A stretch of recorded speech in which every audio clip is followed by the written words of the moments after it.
Top of the morning to you, laddie and lassies. Happy St. Patrick's Day, everyone. You guessed it. It's me, Dan. And joined with me today are Sharon Pitts. We're going to be touching my mouth. I'm not supposed to be doing it, but that's the problem with this thing. Our Vice President of Healthcare, and Dan Landon, our Senior Vice President of Operations, Program Operations. And we are doing something new today. We are having this virtual town hall as a way to experiment using technology to as a way of communicating and to honor the goals of the and the guidance of social distancing, which is part of the COVID-19 response. You will notice that I'm sitting 6 feet away from my colleagues here, and so we're trying to exercise the precautions as they have been suggested to us.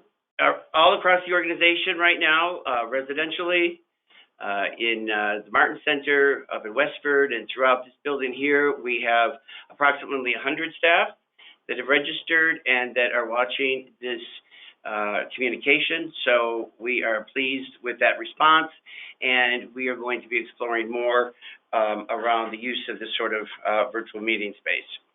So we are here today because, as you all know, our lives have been turned upside down. When I think back to what I was doing a week ago, it seems like 100 years ago to think, you know, where we've come to. And I don't think there's many people on Earth probably that aren't feeling some level of pronounced anxiety about the threat of this virus, and I think more so the uncertainty of what it all means. You know, we as human beings tend to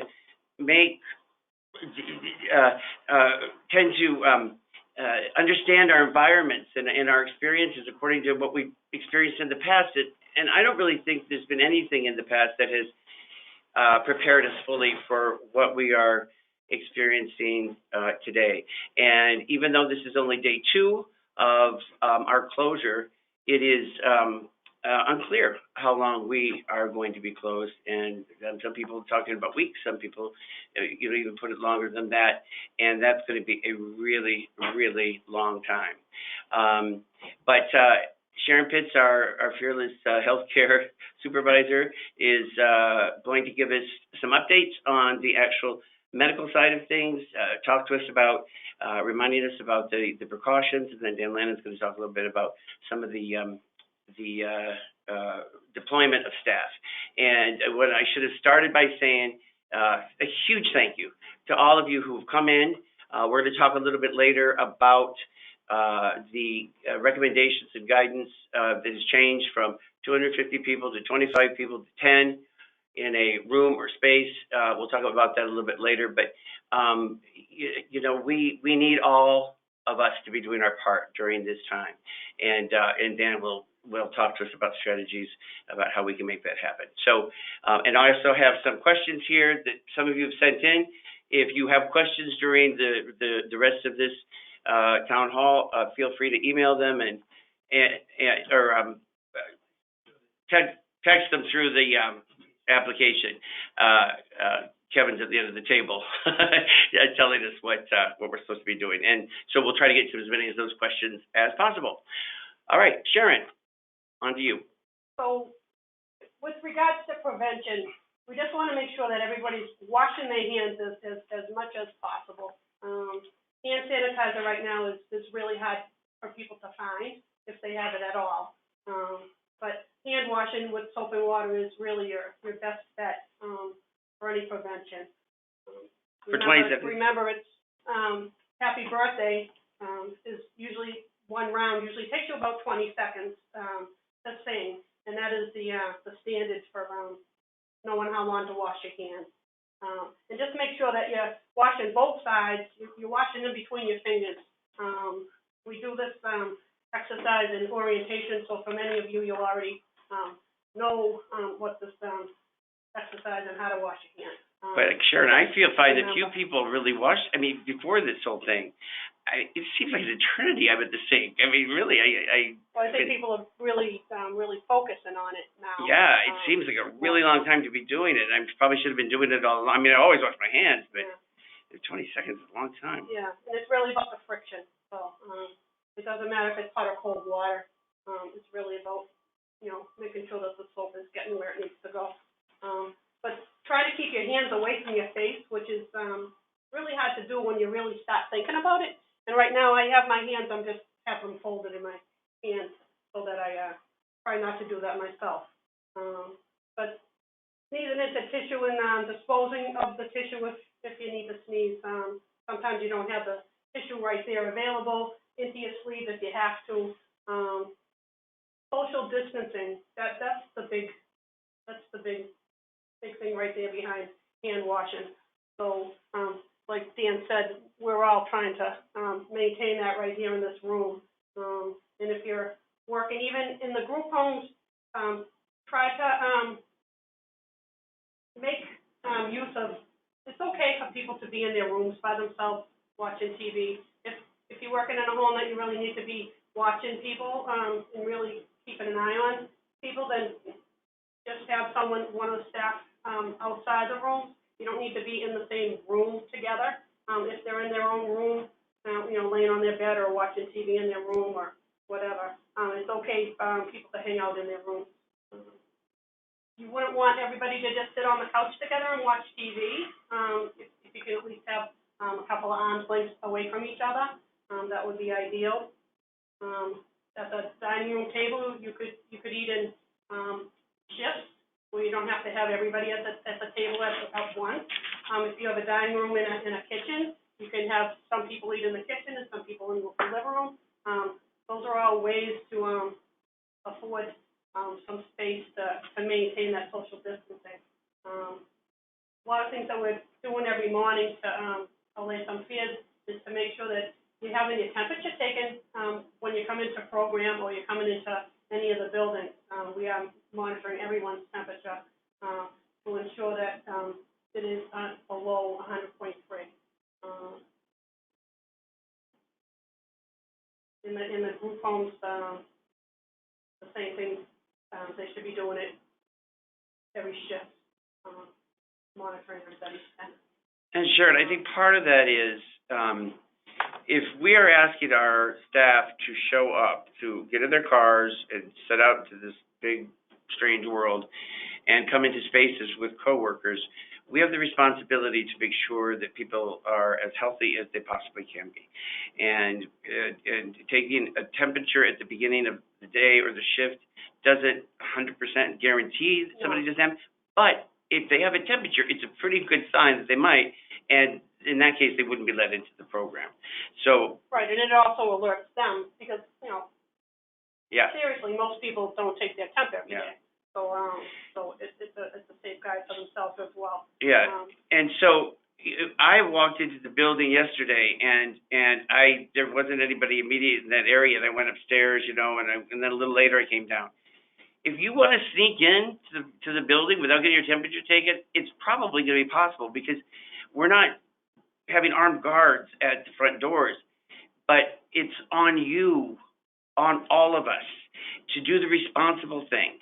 And so this is about us recognizing how we have a social responsibility to the larger community, to our coworkers, to the people that we serve. And this is really going to be about, being, this is going to sound hokey, but honorable, doing the right thing in so many situations for the betterment of the larger collective. And we're going to see that, in staff using time off and how that's awarded and how, and any number of things that are going to seem unfair in some cases. In other cases, it's just the way things are in this particular situation. So I just wanted to say that if you're in the building, please be responsible and make sure you have somebody take your temperature for you. And if you're sick or you have loved ones home that are sick, please utilize your sick time. We'll talk more about that later. But All right. Thank you. Well, first off, Kevin, any questions so far? no question. Are people just talking about what a wonderful time they're having and how they just can't believe how splendid this is? All right, I have a question that says, will there be any protocols for keeping the residences clean? You want me to address that one? Sure. So yes, we've contracted, we've increased our contract with the cleaners. The name is escaping me right now. And so they will be doing rotating visits out to the houses. I know they've touched on a number of the houses already to do those cleanings, and that will just continue on as we go through this, as well as increase our cleaning here at the facilities. And so, and then we also have a plan in place for the vans to be cleaned in the morning and the afternoon, and as well as those day staff that are at the residential programs, we're asking them to clean in the morning, clean at the end of shift. And the same with day programs is, we should be doing a thorough wipe down in the morning and a thorough wipe down at the end of the shift. So Another question, any idea of date of return? So if there's questions about medical side of things,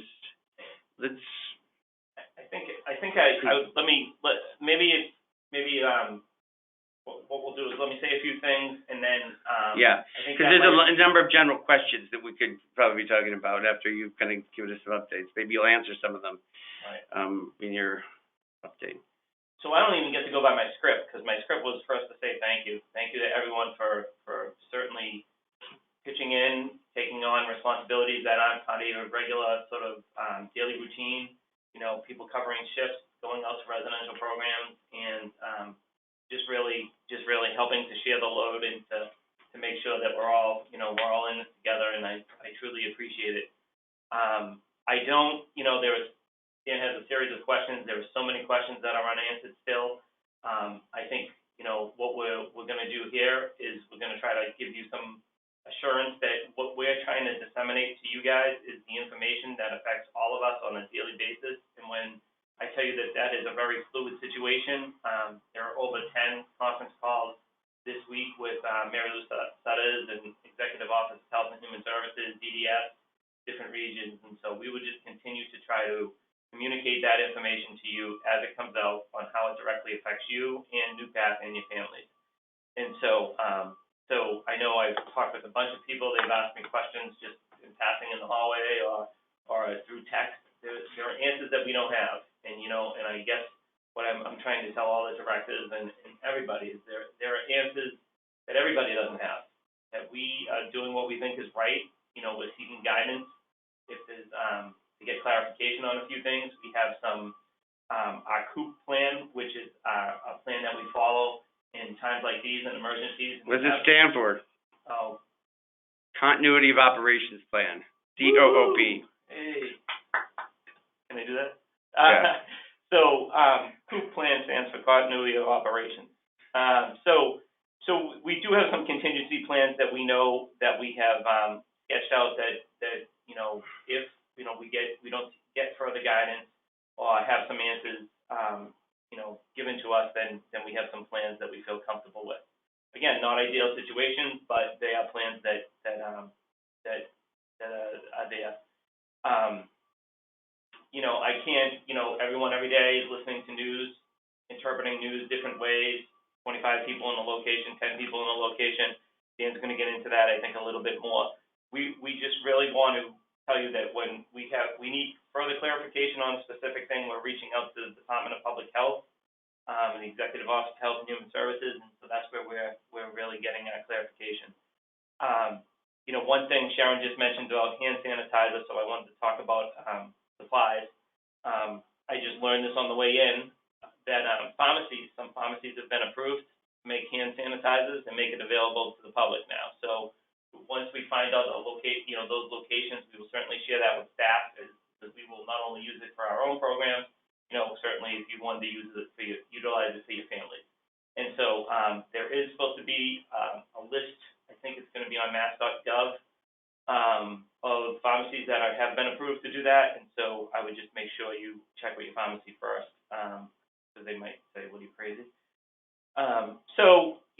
Besides that, I think that this is, as I mentioned, it's a fluid situation. We don't have a period of time of how long this is going to go on.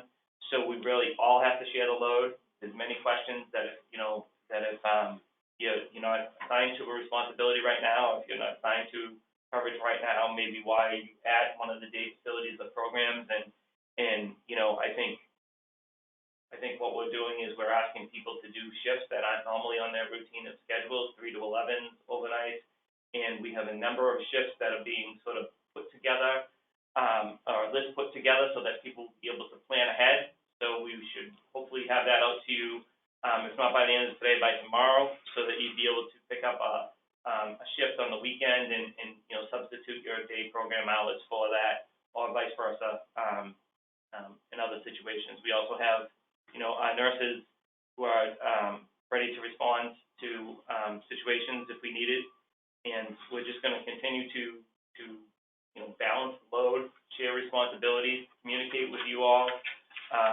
Dan's getting a lot of positive response from his videos, so I think we'll try to continue to do that through the videos or through conversations like these. And so if you don't get your question in right now, I know a few of you are in groups of 10 or less. I know that, watching from smart boards and whatnot.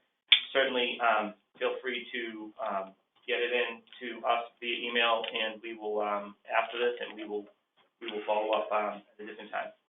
So, Sharon, yes. I was just reading some of those questions up there. Sharon is cheating and reading some of the questions. But I would. Sharon has got good eyesight, because I can't even see them. Oh my God, I should wear black more often. Those are all questions? A couple of things, just to differentiate the coronavirus from the flu to allergies, because as we know, it is still flu season, and it is allergy season. Especially the trees are starting to get buds on them, and there's a lot of tree pollen out there. It's raining today, so that will probably be a little lower. But so allergies are, sneezing, itchy eyes, itchy nose. Your mouth can be itchy, runny or stuffy nose, and watery or swollen eyes. In the flu, you get fever, cough, muscle aches. You get tired, you're weak, you have chills and sweats, you're congested, you have a sore throat. The coronavirus is basically a respiratory illness that causes pneumonia. So you're going to get fever is probably going to be your first thought on that, but which can be followed by cough, shortness of breath, and then those symptoms can start anywhere from 2 to 14 days after you've been maybe in contact with others, and that's really the basis of keeping everybody, social distancing, keeping everybody away from each other. Does anybody else besides me feel like you have all the symptoms? Like, I've never had more of a dry cough that I can remember. Like, every time I cough, I think, I hope that wasn't that. But every time I cough, I device my arm or into a tissue. Wow, we're lucky enough to be in the room with them. I'm sure I don't have it. Sorry. Were you had more? No, I just think one of those. The first group or person that could email me the 6 core values of NuPath, or text Kevin the 6 core values of NuPath, will get a prize. Dan, were you done? Yeah. You were. I have a feeling the questions are going to be more. Yeah. So I'm just going to say a few things, and then we could go into the questions. Yep. We had 30 staff yesterday and today call out due to some either illness themselves or a large number of people that were not able to come in was because of kids whose schools were closed. And the thing about all of this is we don't know how long it's going to be. Do we have any winner yet? Jeremy Pitaro. Jeremy Pitaro. Okay. Congratulations, Jeremy. The reason I asked about that is because I feel like organizations like NuPath, in the times where things are going relatively well and things are going smoothly, those are the times that we focus so much on those core values, and we pay attention to them because we need them during times of crisis. Because when there's a crisis going on, that is too late to now start worrying about working as part of a community in the United Way. When I look and see the kinds of cooperation, collaboration, sharing, I'm going through all of the core values. I say this is because we are This is because we have practiced these characteristics. It's so distracting to try to talk when there's. I'm gonna let these guys go. What do you guys? Dan, Sharon? Sorry, I was looking at one of the previous questions. Oh, you were? So wonderful. Okay. And these are the core values that we're going to need to get through this whole thing, because it's as I said already 3 times, we don't know how long this is going to last. So to the staff that came in yesterday and today, and especially to those staff that were willing to go work in residential programs, to be assigned, even some staff to be assigned on a 3 to 11 shift when they're used to working, the day shift. That is such a sign of the values of what we're all about, and it's for the betterment, for the good of our clients and the people that we serve and their families, and to maintain some stability as we go through this time of uncertainty. We are not just building widgets. We're not writing computer code. We're taking care of human lives. And we don't talk about it a lot, but we are, in fact, by definition, essential staff. Just as medical staff are required and needed to continue to staff hospitals and emergency rooms during times of weather events, hurricanes, so too during this time of crisis, there are certain jobs and certain services that can't be shut down. So as much as we like to think that we should be able to work from home because we have a neighbor that's working from home, or a sibling is working from home, or we hear it on the news that we should be working from home too, our business doesn't translate the same way.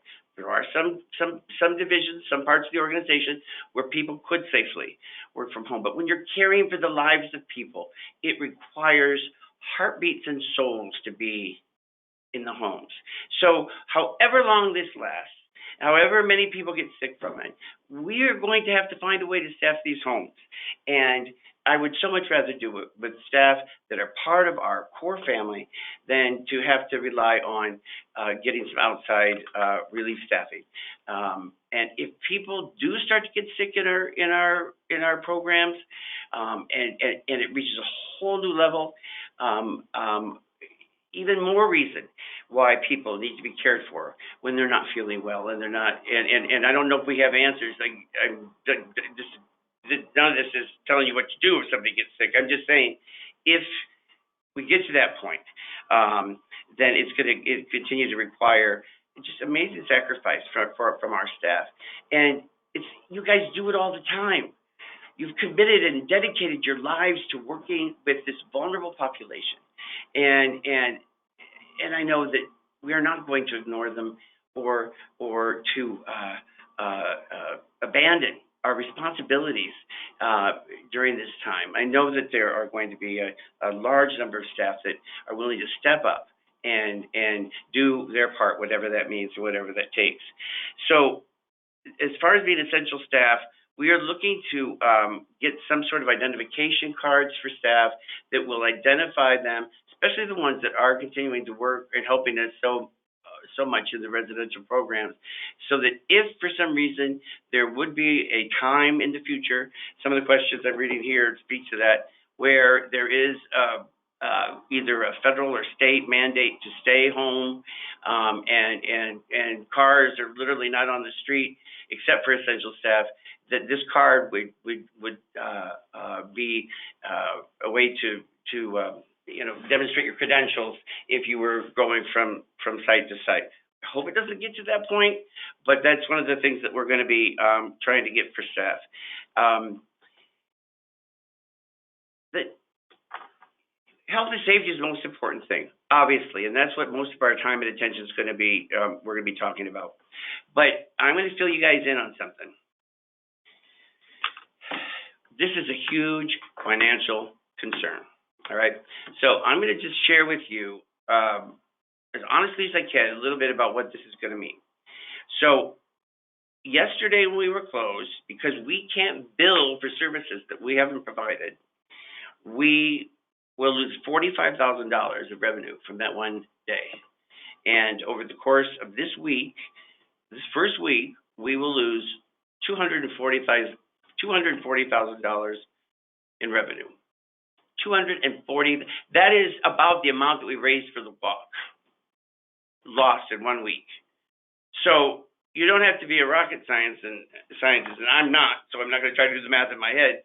But you can imagine after 4 weeks what this loss could mean to an organization like NuPath. Then you take on top of that, and you add to that the increased cost of payroll, because you're paying more maybe overtime if people are forced into overtime. You're paying a higher rate maybe to do relief because your own staff aren't available. And then there's the question of, should staff have to use their accrued time? Should they just get paid for it? There's different schools of thought, and there's different bills that are before the legislature right now, or being assembled there to try to look at some financial relief. But all of this stuff takes time. And it will take time for NuPath to begin to recoup some of these dollars, even if we're able to find ways to get it all back. And meanwhile, we have to make payroll every 2 weeks, because we all have our expenses and mortgages and rent and everything else that we have to pay. And so this is going to be a not stressful, but we have to be very careful going into this next few weeks. And I'm telling you guys that because we really are family. And I think there's this idea sometimes that well, we hear that the president says, that the governor says that staff shouldn't be coming in. Why do I have to come in? Why is NuPath making us do this? Why don't they just let us stay home, like my spouse or my friends or whatever else? But we are making the decisions that we need to make, and knowing that we have unmet need because of vacancies, because of people being ill in the residential programs, call outs, any routine reasons for absences. We are trying to be as smart as we can be in redeploying staff that are in every case superior to getting some nameless relief from an agency to cover some of these shifts. This is the time when people, and especially if they get sick, are going to need the very best that we have to offer them. The very best, the most expert and skilled and professional and careful and thoughtful service that we've ever performed. And so that is why I need a cohort, groups of people that are veteran staff to sign up, sometimes step outside of your comfort zone and maybe do something a little different. There's a belief that some of the greatest innovations, some of the greatest creative discoveries will come at a time of great disruption, of great upset. And these are sometimes experiences that people go through that they would never have invited into, they would never have welcomed, they would never have sought out. But when they look back at some future point, especially if they have an optimistic and a forward-thinking sort of frame of mind about things, they'll look back and say, wow, look at what we learned through that. Look at how we have improved. And what we're doing here right now is an example of just one goal that I'm hoping to address, and that is our virtual, call it proficiency, our virtual fluency in how do we meet from distant locations. So a lot of the world's already doing it, and I hate it. I like to be face to face. If I could just please add one thing. I think the message that we're really trying to impose on everybody, no matter where you are within the NuPath family, is that if you are not tapped in and asked for help this week, that does not mean that you will not be asked for help during this whole process. What we're trying to do really is to to make sure we share the load, distribute our resources, and really ask. So we'll be asking everyone to pitch in. So so I think that was an important thing we talked about yesterday, and certainly a couple of the conversations I've had with staff and directors about what's the long-term plan. The long-term plan is, we don't know, finding out information daily, but we do know that we will need, every resource we have available to help manage this situation. So there may be some of these 30 staff that were out yesterday and today. Maybe somebody, was living with somebody that had symptoms, waiting for the results of a test, and maybe the test comes back and they find out they were negative, which means the staff person is negative. We fully expect that people may depart and then re-enter back into the community. Part of what I intend to do here is to create this virtual sort of intersection, so that we can continue to have a place to go, where you all can, whether it be from your phone, laptop, home computer, residential, throughout the organization, feel that there's still a NuPath, that there's still a group of people that are pushing forward our mission and continuing to do as much business as we possibly can. So that's going to be one of the things that we're going to do. And this business of, I want staff to stay connected, and we can see, we're going to try to track somehow staff involvement. And I've asked Karen Franklin to try to work with the directors and managers. If you have a staff person that is not one of your staff, that is a day staff that's been redeployed into your program for a shift, can you please let Karen know? We're going to try to track it, because I'd like to have the data. And also, we're trying to track every expense that is related to the COVID-19, because as we go into the rest of DDS's fiscal year, which ends June 30th, there may be batches of money that are made available, mitigation money and we may be asked to provide evidence or documentation of certain expenses that were related to this. And so that's part of the bigger picture, tracking who is working at different places. But I also want to know, because I want to honor those people. We as an organization and the board of directors for NuPath will be deeply, deeply grateful in the way that I know this group of staff are going to pull together in a way that is a model for others to behold, because you guys do that stuff. You surprise us. You rise to the very best, and I have no reason to expect anything less than that. Few last quick things before we go to questions. So most things have been canceled. If you know of a meeting or something that has not, you don't know yet if it has been, ask your supervisor. But the ADDP conference is canceled. That's a big deal. Or they're going to be postponing until September, I think.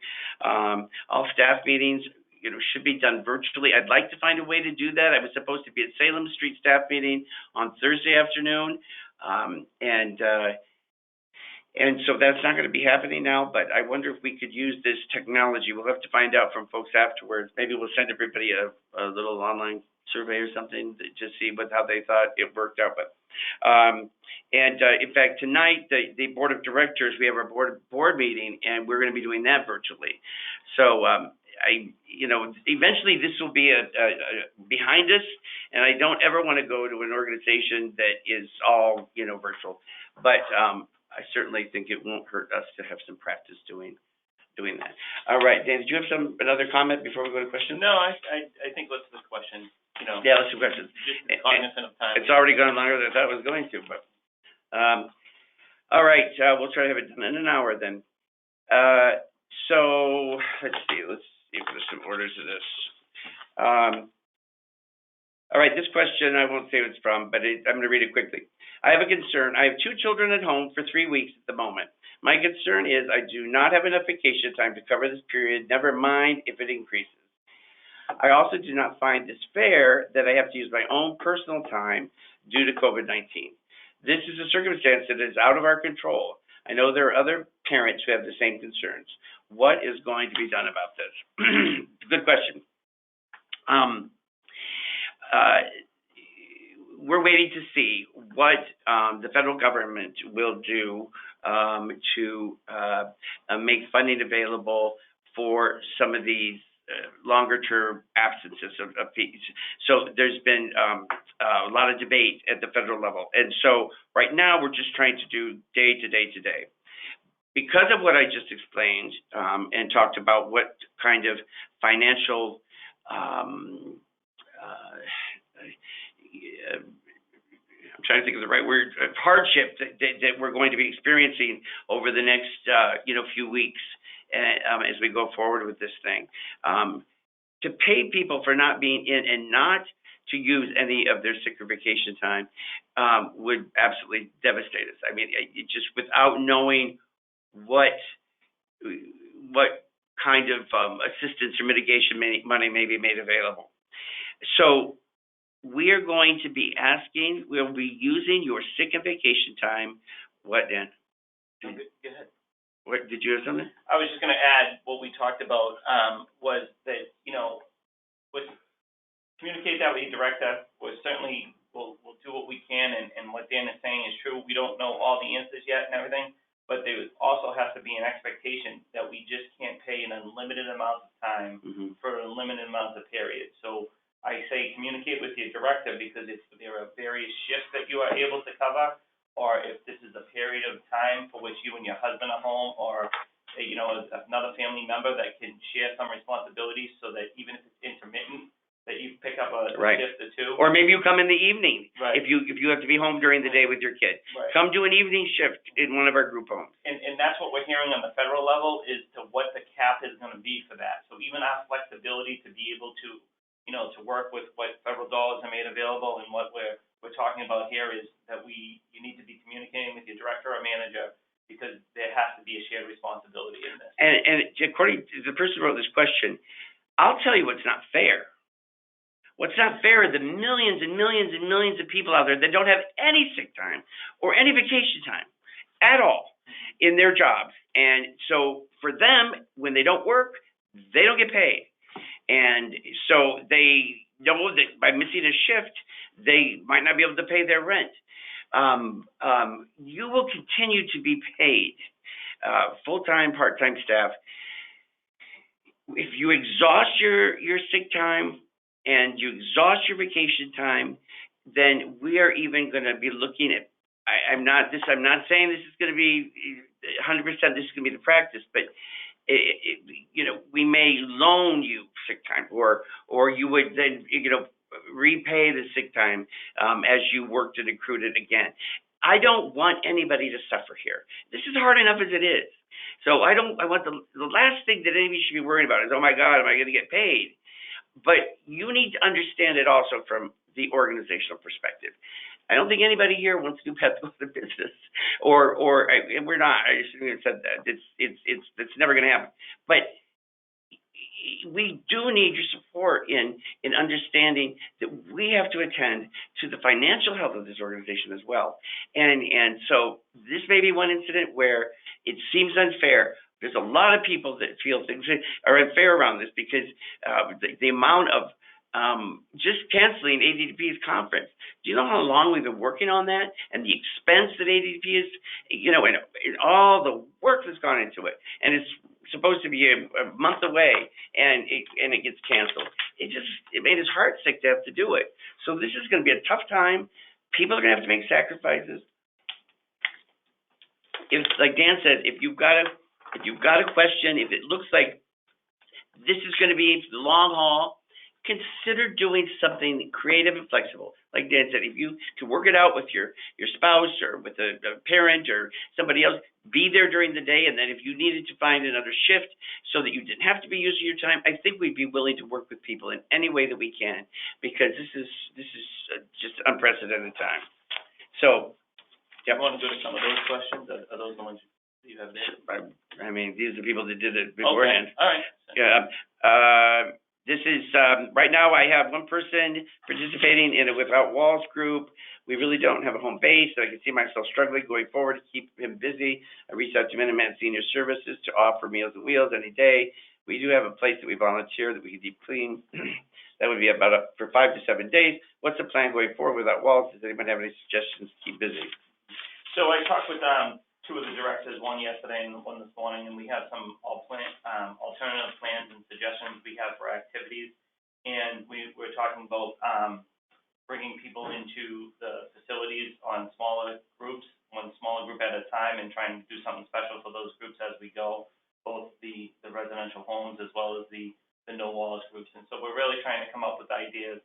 Again, this is a fluid situation. A lot of places are closing that we would normally visit. A lot of places we go to are areas that, have more than 10 people, and so we're aware of that. And so we're just trying to, I know in Westford, one of the groups, or the groups were rotated through to have lunch yesterday, so that they weren't all present at one time in the facility. And so we're gonna try to just suggest different things. If you have suggestions, same as with. I know where. Go to the Cordova Sculpture Park in Lincoln. That's open air, so interesting. We did something there. Remember that? Outdoor Sculpture Park. It's fabulous. If you haven't been, go. And as Dan mentioned with the sick time and with this, you need to be communicating team managers and directors, because this is what we need to track. This is the information we need to come in. These are what we have to tell, the DPH and when we're advocating with our legislators, these are the stories that we need to be able to tell them, so. Okay, a couple last quick ones, and then we'll go to those. This one says, any more about Governor Charlie Baker to suspend rent, utilities, housing, and mortgages? We are concerned how we will be able to pay for these things without help.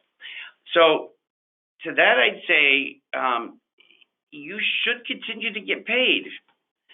So unless your rent, utilities, housing, and mortgages are going up because of the virus, then things aren't going to change. I mean, unless this thing stretches out for months and months and months, or something happens where we don't get some mitigation from Massachusetts or the federal government, then I hope this doesn't impact. That's not our intention, that you'll be paid any less going forward.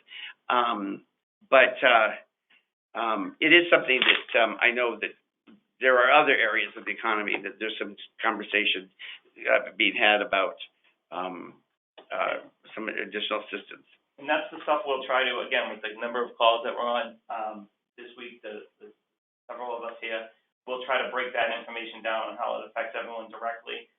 Dan is correct. I've heard a number of proposed plans that they're talking at a federal level to give businesses leeways to allow them to not have to pay some certain taxes and things due, so that they're able to pass those extended periods of time to pay on to consumers. So none of that is etched in stone, but that was some of the conversation that was that they're having at the federal level. Okay. This one says, what is the anticipated time of closure for day services? If it is more than 1 to 2 weeks or more, will day staff continue to be paid? So it's related to the last one. Will day staff be furloughed or laid off if closure is long-term? How will residential staff work if there is a mandatory quarantine? All right, that's got a lot of stuff. We don't know how long it's going to be. I think it's going to be longer than 2 weeks. A big part, my understanding is that until we get adequate testing kits in enough places so that we can know whether or not it's spreading, if there's a ton of cases in our midst and we just don't know it, I think that once that happens, we'll get a better idea of what's really going on and how much longer this will all be. But I think it's going to be longer than 2 weeks. Yes, day staff are going to continue to be paid, first through vacation and then sick time, or sick time and then vacation time. And then, again, we are going to be looking at ways to, get a case-by-case basis as to, what the additional need might be. There has been some conversation. People will hear it said that people will be eligible to begin collecting unemployment if they lose or they're temporarily suspended from their job, and everybody says, oh, that's great, but it's not great for NuPath or many organizations in this industry, because we don't pay a traditional unemployment. We don't buy unemployment insurance from the marketplace.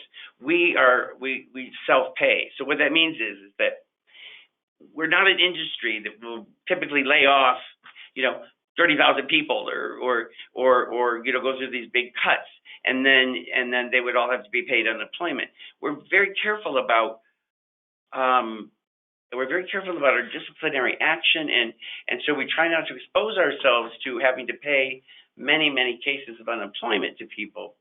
So we self-pay. That means if somebody gets unemployment, we have to pay them that check out of our accounts, just as if they were getting paid a salary.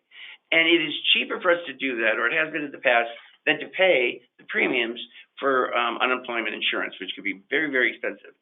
So saying that unemployment made available to staff that aren't working or out for a long period of time, I mean, maybe that's going to be the law, or maybe that's going to be something that we have to do, but that's the same thing as paying people for not just paying them for the additional time. And and so it's sometimes it can make you think that it's going to be a benefit. So we're going to have to see, but I don't know if people will be furloughed or laid off. Again, we're really hoping that we can deploy everybody that wants to work. We want to be able to give them work.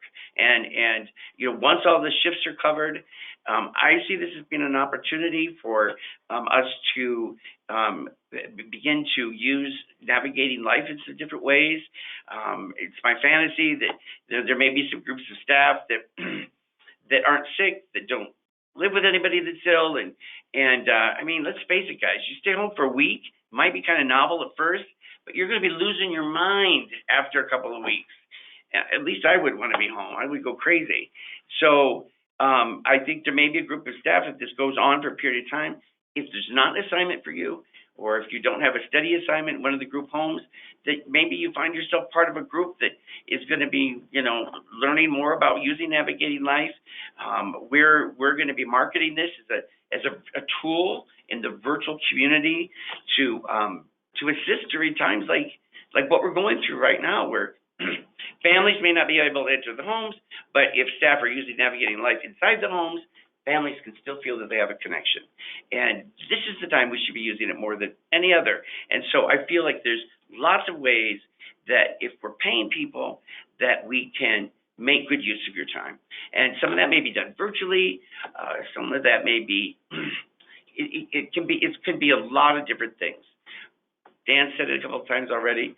Talk to your supervisor. Talk to Dan. Talk to Karen Frankton. Talk to anybody if you have a question. Don't just, stay out and then you think to bring it up, 4 weeks from now if you don't have the time. And then how will residential staff work if there's a mandatory quarantine? Sharon? No, I mean precaution, right? Yeah. So, and one of the things we're talking about is maybe paying an additional, higher, a differential for people that are working in these areas. If you don't feel comfortable, I don't think we're going to force anybody to do anything they don't feel comfortable. But healthcare professionals do it all the time, and we're doing our part in trying to track down all of the necessary protective gear that's going to be needed, and whether or not we, choose one location that's going to become our sick house. I don't know, but it's not what you'd probably call it, but or finding ways to protect the rest of the home from somebody that may be sick. We're hoping that a lot of our people in our residential programs are on the younger side, under 35. That we hope will get through this pretty easily. They say millennials are probably going to walk around and give it to everybody and not know they even have it. So the younger you are, the better off you are. So I should have anything to worry about. But it's about not spreading it and being responsible and being a good citizen. All right, we've got about 10 minutes left. Which of those questions, because I can't read them. We have a few medical questions, right? residences wiping down frequently touched surfaces? Yes, they are. They are doing cleaning in the house. AM and PM. And, Additional. oh, wow, yeah. And we had contracted with, I couldn't think of the name earlier when I had to. Transcend, cleaning, supply, a cleaning, company that does some of our, maintenance, professional maintenance services for our day services. And we are, contracted with them to, get into the residential programs and do a deep cleaning and disinfecting, like just professionally, at some point over the next week. Maybe it's already happening, also here in the day program. So that should be happening with regularity. Who will be responsible for taking vital signs of the individuals in the homes, specifically temps, on-call nursing, or each staff assigned to the shift?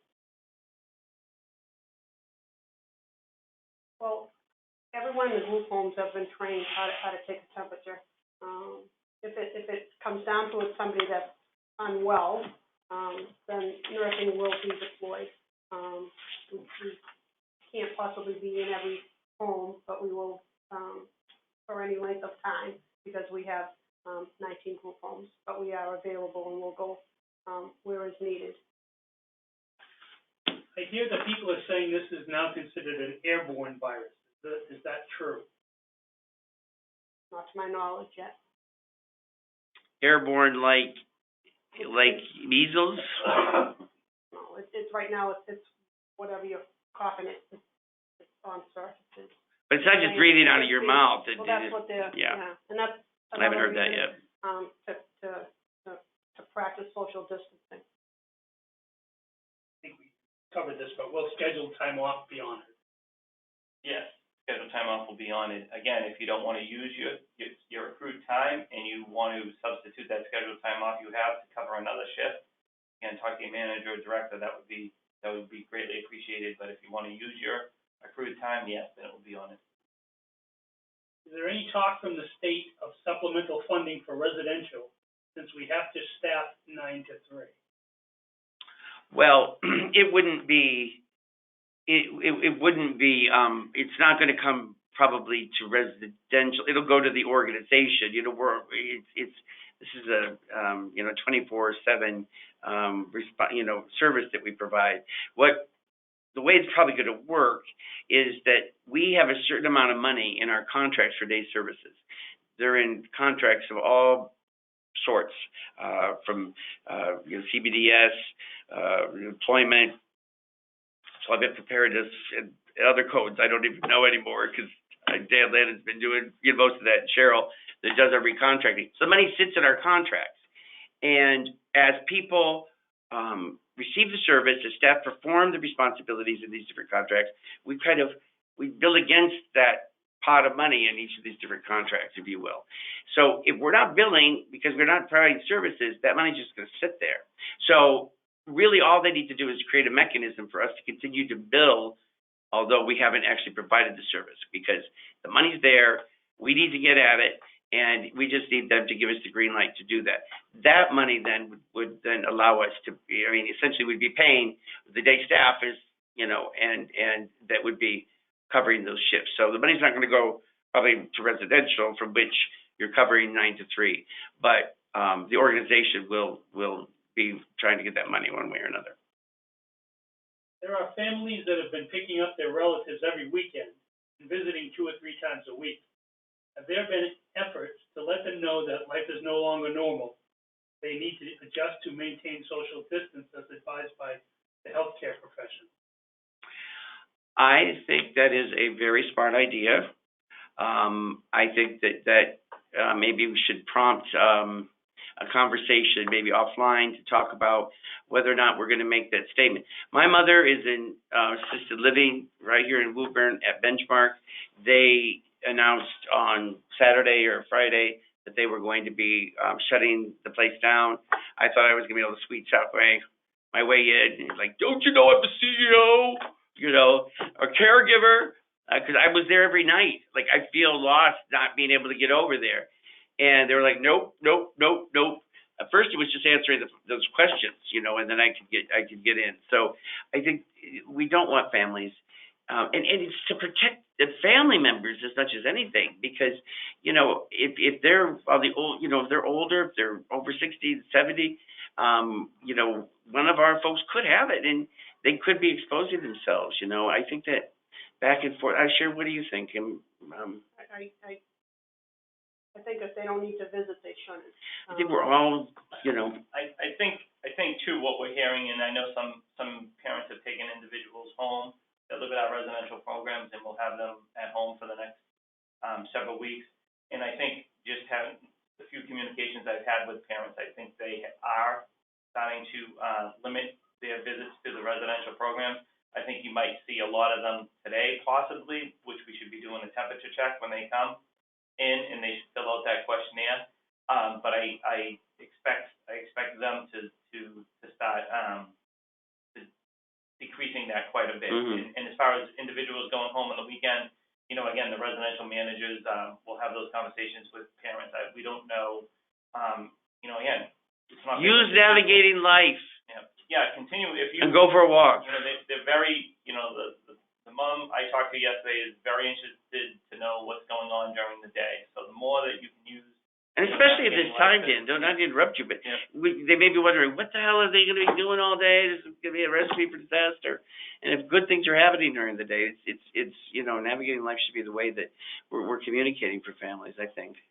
So let me throw out an idea. There's several questions we didn't get to. Yeah. And so I think we might do a questionnaire later, you know, to get people's thoughts on how they. What are they? Is there, like, could you just? Well, we do have that call that we have to get on 11. We do. Yeah, you know, which you know, again, it's the Executive Office of Health and Human Services. So, but I think maybe could we sign up for this either tomorrow or Thursday? Maybe do this in Wednesday and do this every other day. If people are interested, then maybe we do it toward the end of the week, maybe Thursday or.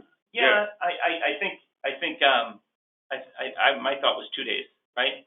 So then, you know, because we certainly can get to these questions. If people have more questions, they could send them in, so we have those ahead of time, and we can go right. And maybe some staff weren't on that. You know, if you're a manager and you know that none of your residential staff are on, I mean, it should be easy enough. People could do it from their. I mean, I want to hear if it works for people. Yeah. So a couple of people, and I'll say this real quick, had asked me if this was going to be made available anywhere else if they weren't able to get on at this time, and so we're going to talk about that, maybe putting it part of our YouTube. It is recorded. Yeah. It'll be published. It will be on the YouTube channel.